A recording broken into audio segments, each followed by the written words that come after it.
একটা সবচেয়ে ফ্যাসিস্ট মুক্ত হওয়ার সবচেয়ে বড় উপাদান হলো পিআর পদ্ধতির নির্বাচন। আজকে 91টা দেশে এত দৃষ্টান্ত দেওয়ার পরে এই পিআর পদ্ধতিটা সুস্পষ্টভাবে ঐক্যমত্য কমিশনের এজেন্ডাই আনে না। এখানে নূতন ফ্রিজমের একটা ইঙ্গিত কিন্তু পাওয়া যায়, আভাস পাওয়া যায়।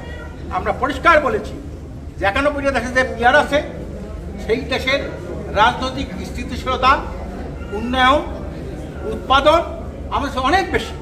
এই কথাটা মাথার মধ্যে আনে না। ঘুরে ঘুরে সেই 53 বছরে যে ধারায় নির্বাচন করেছে এপিডিপি, এই ধারাটাই ঘুরে ঘুরে আমরা আনতে চাই ঐক্যমত্য কমিশন। আমরা পরিষ্কার বলেছি এটা জনগণের প্রত্যাশা পূর্ণ হয়েছে। আমরা ফ্যাসিস্টদের দ্বারা লালিত হতে চাই না, এইভাবে ভোট হতে চাই না।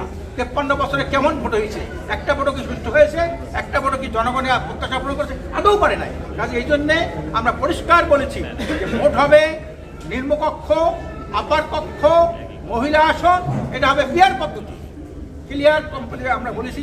অধিকাংশ দল, দুই একটা দল ছাড়া সব দল পিআর পদ্ধতির নির্বাচন চায়। কাজে এই জন্যে